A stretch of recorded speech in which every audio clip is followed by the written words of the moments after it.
Hello, this is Melissa Cole, curator of the Oshawa Community Museum. I would like to thank you for joining me today for our monthly podcast. This month's podcast features a small sampler from the OCM collection. A sampler is a piece of embroidery produced as a demonstration or test of skill in needlework.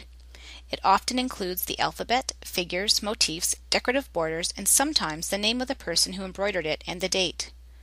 The word sampler is derived from the Latin exemplum, which means an example. The first known dated sampler was made by Jane Bestoke in 1598 to celebrate the birth of Alice Lee, who was a cousin of Jane's. This piece is housed at the Victoria and Albert Museum in London, England. It is believed that the early samplers were sewn mainly by women rather than young girls, as were samplers of a later date.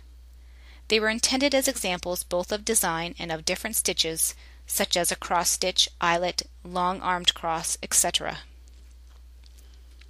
Later in the 17th century, the style changed to spot samplers, random motifs worked in silk, which were often intended to be cut out and appliqued onto bed hangings or other furnishings.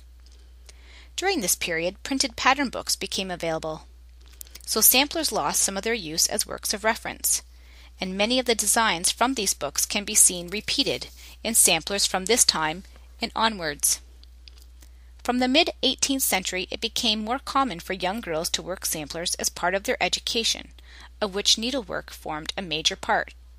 These samplers began to take on the form probably best known with decorative borders, alphabets, motifs such as animals, flowers, and houses. Quite often they would contain a verse, usually biblical. During the Victorian times, samplers became more pictorial and metamorphosed into decorative articles to be hung by proud parents on the parlor walls. All the designs became more elaborate, so the number of different stitches used was reduced until generally only one stitch remained in use, thus ending up with the cross-stitch samplers so well known today. This particular sampler is currently on display in the Henry House parlor. It sits on the parlor sofa beside a sewing box. The sample measures 16.5 by 16.5 inches and reads Gertie, Irving, 10+. This sample was donated to the museum in the 1960s by the Gertrude Colpus estate. This sampler has been worked in brightly colored yarns on binca canvas with prominent square holes in the mesh. The name on this sampler, Gertie, who was Gertrude Colpus née Irving, may be familiar to you through the elementary school named in her honor that is located in Oshawa on Wilson Road South.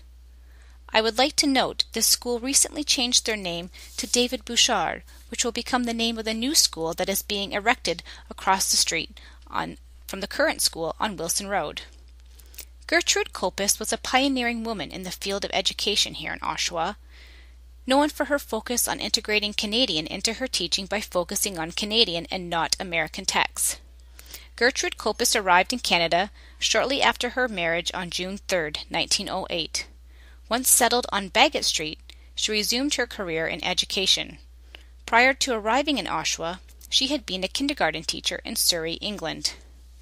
In 1931, Gertrude was the first woman to run for any public office in the history of Oshawa and was elected in January to the Board of Education. At the time, Oshawa had 8 public schools and 1 collegiate institute.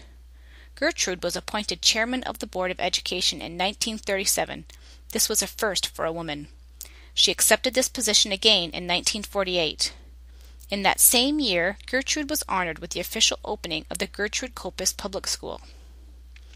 In her 28-year stint, the longest in the history of the Board of Education, Gertrude did not once miss a board meeting, nor was she ever late.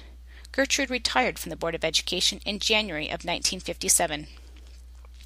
I hope you enjoyed this month's podcast, and I look forward to talking with you again in next month's when we'll be featuring something from our railway collection in honor of our exhibit that will be opening focusing on the Oshawa Street Railway in May 2013. Thank you.